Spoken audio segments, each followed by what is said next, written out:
Untuk penyakit tetelo atau ND itu mempunyai gejala ya, gejalanya itu khas. Jadi sebenarnya kalau teman-teman sering memperhatikan atau sering belajar dan juga memperhatikan di lapangan, di kandang gitu, maka gejala ND ini sangat terlihat kok. Yang pertama itu adalah ayam terlihat lemah.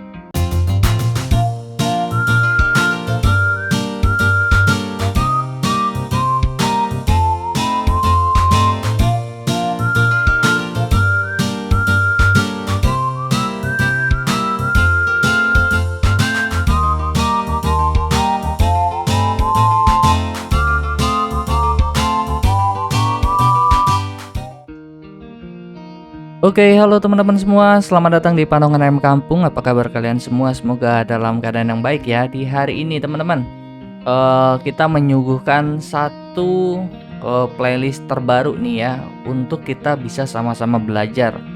Dan dalam playlist ini teman-teman, karena tujuannya adalah belajar, maka kami ya, saya juga Bang Elang itu sudah menyiapkan sebuah slide presentasi ya, untuk membantu kalian teman-teman pemula ya, buat saya juga pribadi, supaya bisa lebih baik lagi dalam beternak ke depannya, khususnya dalam menangani jenis-jenis penyakit pada ayam kampung KUB, Joper, Sensi ataupun sejenisnya, termasuk ayam hias teman-teman. Jadi jangan lupa siapkan buku catatan kalian ya, karena kita akan memulai sesegera mungkin. Jadi teman-teman, kalau kita memelihara ayam ya, ayam apapun itu ya, khususnya KUB pada saat hari ini, yaitu kita selalu dihantui ya oleh beberapa penyakit ya.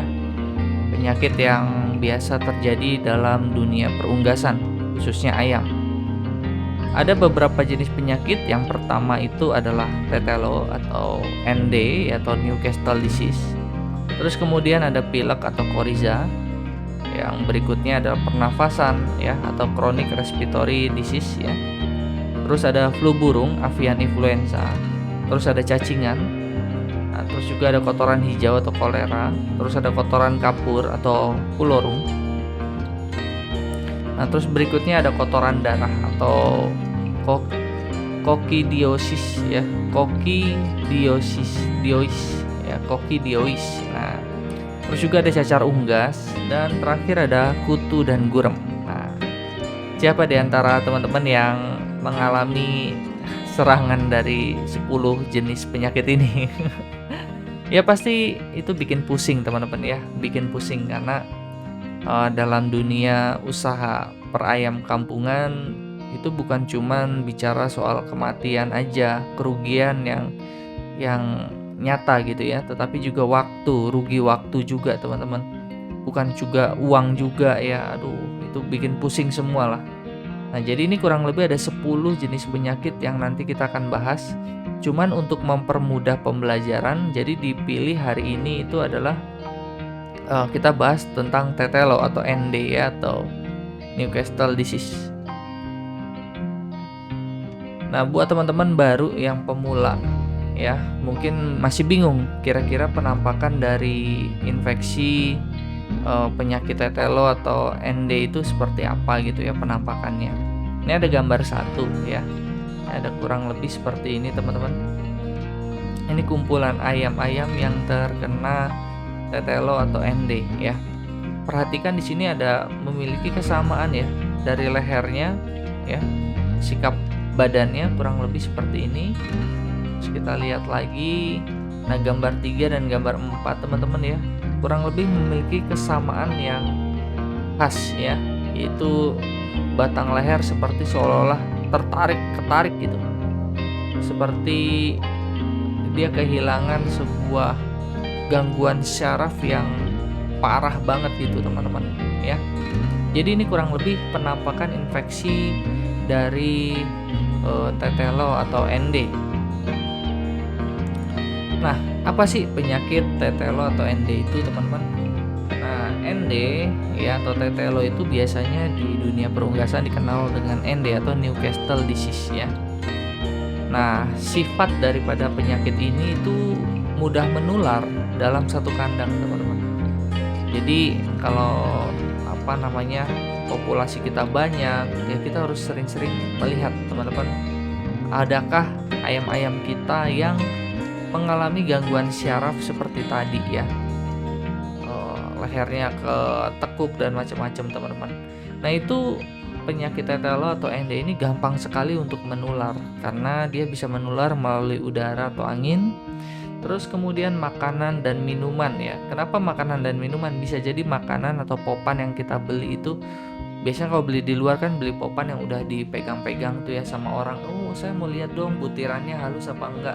Nah kita nggak pernah tahu teman-teman, ketika kita beli kiloan seperti itu, nah terus terpapar ya. Makanya sebenarnya kalau kami ya menyarankan bahwa kalau kalian beli pakan mendingan karungan, kalian sendiri yang buka gitu ya.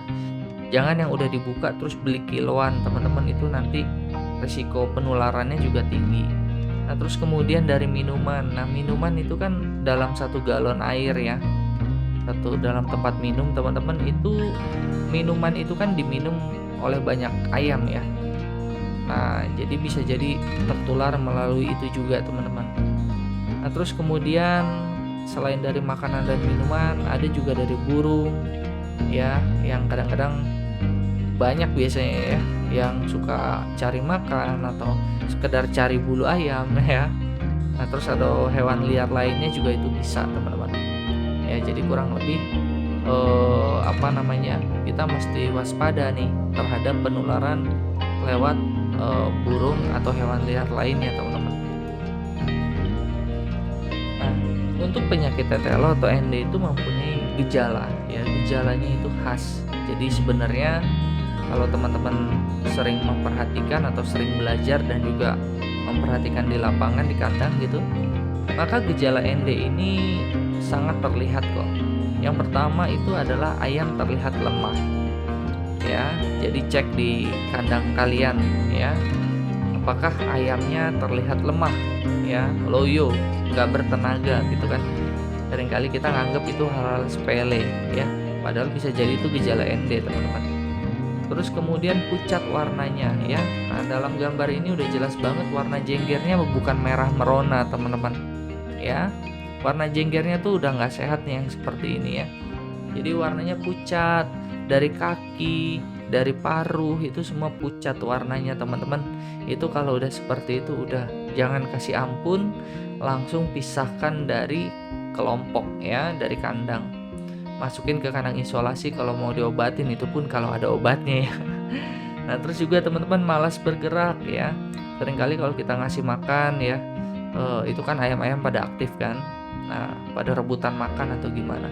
Liatin ayam-ayam yang diem aja, nggak mau makan ya. Padahal harusnya ayam-ayam yang lain udah rebutan makan, udah pada cakar-cakaran lah gitu ya teman-teman ya. Udah pada dorong-dorongan, udah pada tumpang tindihan gitu.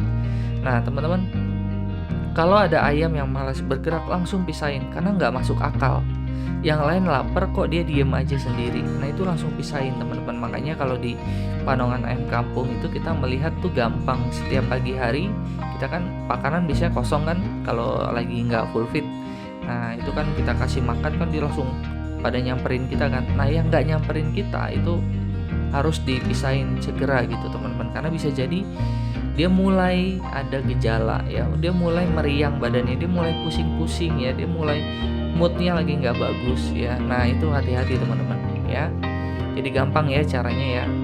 Jadi yang penting teman-teman setiap kali kasih makan pagi atau sore, lihat ayam mana yang tidak rebutan. Nah itu jangan dipikir itu ayam sehat, oh dia sehat kok, enggak teman-teman. Bisa jadi ayam yang seperti itulah yang mau punya virus di badannya, atau punya bakteri atau punya kuman ya di badannya. Nah jadi juga selain malas bergerak juga bulunya udah kusam. Makanya kan seringkali kalau kalian perhatikan di beberapa video dari panongan ayam kampung itu sering membanggakan bulu yang halus, bulu yang mengkilat gitu ya. Karena kenapa teman-teman? Karena kalau ayam sakit bulunya pasti kusam ya, bulunya kusam ya. Karena kenapa? Itu pasti ada masalah di dalam organ tubuhnya ya. Itu pasti ada masalah di darahnya, itu pasti ada masalah di pendistribusian gizi di dalam badannya dia, metabolismenya dia, sehingga bulunya itu tidak mendapatkan nutrisi yang bagus. Berarti kita perlu mempertanyakan nih, kenapa dia tidak bagus bulunya ya. Makanya bulu itu sebenarnya visual yang paling gampang dilihat, teman-teman. Kecuali dia dalam masa perontokan ya. Kalau masa perontokan beda lagi, teman-teman. Kadang kan bulu juga kan dirontokin untuk dia numbuhin yang bagus ya. Tetapi kalian lihat aja lah bulu-bulu yang masih tersisa yang belum dirontokin, kan nggak semua rontok. Nah, lihat yang bulunya itu berkilau ya, seolah-olah dia pakai sampo Pantene gitu. Nah, juga teman-teman ada nafsu makan juga berkurang. Nah, kalau nafsu makan berkurang, kalian pegang aja bagian dada ya, itu cenderung kurus teman-teman ya, cenderung badannya ringkih, ringan gitu. Udah itu keluarin aja. Pokoknya yang kecil, yang kita bilang itu badannya kecil, badannya kurus, badannya tidak sesuai, itu masukin kandang isolasi kalau mau dipelihara. Kalaupun nggak dipelihara ya jadi umpan lele atau umpan ular, itu bisa ya. Jadi nanti lele sama ular kan pasti juga terima kasih sama kalian ya, makasih ya udah dikasih makan gitu. Nah, terus ada hidung, paru, dan tenggorokan berlendir. Nah, makanya biasanya sebelum, kalau di Panongan Ayam Kampung, sebelum kita kirim ke orang gitu ya, kalau kalian lihat di video-video kami itu, sebelum kita kirim ke orang, kita timbang, kita videoin orang ini ayamnya gitu ya. Lihat ya, matanya bagus, paruhnya nggak ada lendir, ini ayam sehat, bulunya juga oke ya, meskipun mungkin ada rontok tapi nggak apa-apa gitu ya. Nah, jadi teman-teman, itu semua perlu dicek, kita perlu kasih yang bagus buat pelanggan-pelanggan kita. Nah, terus ada kotorannya juga encer, berwarna kehijauan, kekuningan, atau hijau putih. Nah, kalau kotoran ini memang agak sulit dicek, kecuali dia pas kita lagi di situ, lagi di kandang, pas dia lagi buang kotoran ya. Nah, jadi di sini teman-teman yang kita perlu memperhatikan nih, gejala-gejala ND ada kurang lebih 1, 2, 3, 4, 5, 6, 7. Ada 7 gejala yang seharusnya mudah diamati ya. Nah, ini di zoom lagi nih, diperbesar teman-teman ya. Di bagian ini yang warna merah di sini, kotoran encer berwarna kehijauan, kekuningan, atau hijau putih, ini udah jelas nih teman-teman ya. Makanya video ini direkam dalam kualitas tinggi ya, supaya kalian dan kita semua bisa belajar tentang penyakit atau virus ND ya. Ini ada kotorannya warna hijau, terus ada putih-putih, ada kekuning-kuningannya teman-teman. Terus kita lihat ayamnya juga kok mojok gitu. Ini kan kalau kita lihat dia ada di pojok gitu. Terus dia kayak apa ya, bulunya udah kusam ya, ini udah siap menunggu ajal nih teman-teman ya. Ayamnya lemah, warna pucat, bulu kusam, nafsu makan berkurang, cenderung kurus. Udah ya teman-teman, ini udah susah nih ya kalau kayak begini. Ya, kalau udah kayak begini teman-teman, langsung bersihkan kandang atau pisahkan ayam. Setidaknya ayam yang sehat diberikan vitamin yang bagus, dosisnya lebih tinggi misalkan. Nah, terus kita lihat lagi, apa sih penyebab penyakit tetelo atau ND? Penyebab ND itu disebabkan oleh virus tortorfurens ya. Jadi gambar virusnya kurang lebih seperti ini teman-teman ya. Ini yang sudah tergambar dengan jelas ya. Jadi di sini bisa dibilang tuh virus itu kan ada kayak semacam antena-antena begini ya. Ini kayak semacam, nanti dia buat infeksinya itu lewat antena-antena ini teman-teman. Nah, jadi virus ini bisa menyebabkan kematian ya. Kematiannya bukan karena virusnya, karena tadi gejala-gejala tadi, ayamnya lesu, nggak mau makan ya, lama-lama mati teman-teman. Andai kata ayamnya tetap mau makan, ternyata selamat gitu ya, atau tidak mati ya, maka akan terjadi kerusakan saraf permanen, yaitu lehernya seperti yang tadi, seperti seolah-olah tertekuk atau gimana ya. Saya pernah, bahkan kemarin juga kita ada DOC juga yang seperti itu teman-teman, lehernya tiba-tiba tertekuk ya, atau seperti kayak begitu, itu sama kita langsung kita pisahin teman-teman ya. Karena ini udah dikasih hidup juga susah teman-teman. Jadi kepalanya itu udah kita urut, kita ini kan kita pikir syarafnya bisa kita betulin ya, ternyata nggak bisa, itu kerusakan syaraf permanen teman-teman ya. Jadi untuk tetelo atau ND ini tidak bisa diobati, tetapi bisa dicegah melalui vaksin ya. Nah, kalau teman-teman yang baru, vaksin seperti apa sih yang eee, seharusnya. Nah, kalian mungkin bingung nih ya, dari Tokopedia kalian ketik vaksin, ND ya, itu yang mana nih? Bingung nih, ya kan? Nah, kalau bingung begini teman-teman, nggak usah khawatir karena dari Panongan M Kampung ya kita udah sering pakai yang seperti ini. Ya namanya vaksin dari Medivac ya, namanya vaksin ND Lasota. Nah, vaksin jenis ini memiliki nomor registrasi Kementan RI nomor D06011467 VTS.2 ya. Jadi kegunaan vaksin daripada Medivac ND Lasota yakni mencegah penyakit ND pada ayam jenis pedaging, petelur, ayam bibit atau ayam jantan. Ya, atau dalam kasus kita ayam kampung KUB juga bisa. Nah, terdapat kandungan virus Lasota setiap dosis vaksin ND ya dan memiliki virus ND minimal 107 EID 50. Jadi ini teman-teman yang biru-biru ini bisa dikatakan itu adalah virus daripada si ND ya. Ini adalah virus ND yang sudah dilemahkan. Sehingga ketika kita berikan kepada ayam itu dalam tubuh ayam itu menimbulkan namanya antibodi. Jadi suatu hari kalau ada dari angin, dari hewan, atau dari ayam lain yang masuk ke kandang kita, ya itu nanti dia langsung bisa mengalahkan virus itu teman-teman. Canggih ya, gila dunia medis sekarang udah hebat teman-teman. Jadi buat kalian di sini saya juga menemukan ada YouTuber yang pede ya, oh kita nggak usah vaksin, saya aja nggak divaksin misalkan seperti itu. Saya aja dari kecil nggak divaksin tetap sehat gitu ya. Nah teman-teman ya memang ingat ya, nasib segala sesuatu yang hidup ya itu ada di tangan Allah ya, ada di tangan Tuhan teman-teman. Tetapi kita sebagai manusia itu ikhtiar ya, ini adalah bentuk ikhtiar, bentuk kesungguhan kita untuk mengelola segala jenis resiko yang akan datang. Meskipun ujungnya itu keputusan ada di tangan Tuhan yang Maha Kuasa teman-teman.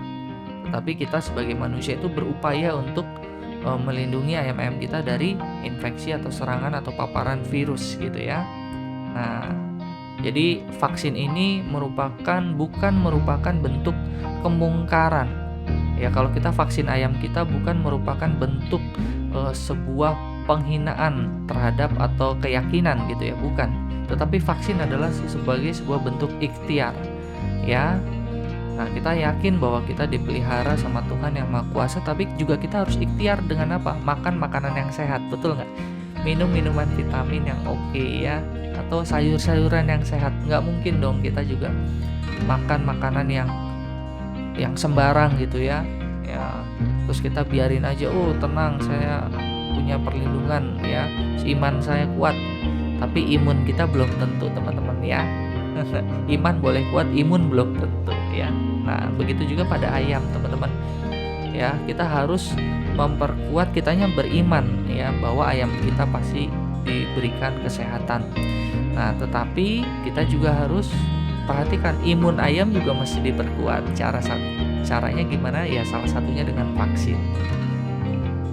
Nah, yang biasa kami pakai itu Medivac ND Lasota. Ya kenapa? Karena memiliki kandungan virus yang telah melemah sehingga virulensi virus bersifat stabil dan ampuh. Vaksin jenis ini sudah terbukti membentuk antibodi dan dapat melindungi ayam dari tantangan virus ND. Cara pemberian vaksin ND Lasota bisa melalui tetes mata. Harganya murah teman-teman, mulai dari 15.000 per 50 ekor ayam untuk dosis 50 ekor ayam. Harganya ya anggap aja kalian kalau mau 100 ya 30.000 ya. Kalau mau 200 ya berarti sekitar 60.000. Nggak mahal lah teman-teman. Daripada ayam kita terserang ND itu kerugiannya lebih besar ya. Nah, terus berikutnya ya jadwal vaksinasi yang baik dan benar untuk ayam KUB itu berapa sih? Nah, jadi teman-teman ada jadwal vaksinasi. Ya, umur 1 hari itu teman-teman harus vaksin Marex. Jadi ketika dia baru keluar mesin tetas, itu suntik dicubit kulit leher. Itu langsung suntik untuk vaksin Marex ya. Nah, teman-teman, Marex itu gimana nanti kita akan bahas di video yang lain, teman-teman ya. Nah, di umur 4 hari itu ada NDIB ya, itu pakai tetes mata. Di umur 7 hari itu ada Gumboro, yaitu melalui tetes mulut. Di umur 21 hari itu Gumboro lagi, itu tetes mulut juga. Di umur 28 hari itu ada ND ya. Ini ada Avenue. Nah, itu teman-teman nanti cari di Google untuk Avenue ya. Nah, terus itu juga melalui tetes mata. Nah, di hari ke-70 itu ada NDIB ya, tetes mata. Di hari 77 ada Coriza ya, itu suntik IM ya, suntik otot dada ya, sebelah tulang dada secara horizontal, teman-teman, jangan langsung vertikal, takutnya jarumnya masuk ke rongga dada, itu bahaya, teman-teman ya. Nah, terus berikutnya ada di hari 112 ya, itu ada NDIB EDS skill, suntik di dada. Jadi teman-teman, kalau kita memperhatikan ya, saya udah memilah dari usia 1 sampai 28 hari, katakanlah sebulan. Dalam sebulan, teman-teman, itu ada 3 yang penting. Yang pertama itu adalah Marex, yang kedua NDIB ya, terus ketiga adalah Gumboro, dan yang terakhir sebenarnya ada AI, teman-teman ya, atau flu burung. Nah, itu harus juga sih sebenarnya, teman-teman. Jadi dalam sebulan itu kita punya PR banyak nih. Nah, kalau masuk bulan kedua sampai panen seharusnya nggak usah ya, usia 70, 77, 112 itu nggak usah, karena biasanya udah dipotong ayamnya juga ya, udah panen, udah masuk jadi ayam bakar, ayam rica-rica, ayam goreng. Ya, jadi itu opsional aja, karena seharusnya ayam KUB sudah dipanen di usia-usia segitu, teman-teman. Nah, terus berikutnya ya, terakhir juga, kalau kalian suka video ini, bantu kami lebih baik ya. Dengan cara apa? Like dan subscribe di channel kami, karena channel kami itu kedepannya akan terus berfokus kepada kesehatan ayam, juga pengalaman kami beternak ya. Kami masih pemula, teman-teman, tetapi kami terus belajar hari demi hari ya, untuk kasih yang terbaik buat teman-teman. Nah, jadi di sini bantu kami lebih baik dengan cara like dan subscribe, dan juga bunyikan loncengnya, teman-teman ya. Oke. Nah, jadi sebagai penutup ya, kami dari Panongan Ayam Kampung juga sangat berterima kasih ya untuk dukungan kalian selama ini, karena cepet banget, teman-teman. Dalam sebulan udah 1000 subscriber, dan sekarang kita masuk bulan kedua channel ini ya, kita tembusin ke 2000 subscriber ya. Jadi terima kasih buat semuanya. Kalau kalian ada pertanyaan ya, mungkin kami belum bisa jawab secara maksimal 100%, tapi kami akan berupaya menjawab dari pengalaman kami ataupun dari buku-buku atau artikel yang kami baca. Jadi terima kasih ya buat teman-teman semua, dan sampai jumpa di video berikutnya dengan pembahasan tentang kesehatan lain yang jauh lebih baik untuk kita pelajari. Oke, sampai ketemu di video berikutnya, dan bye-bye.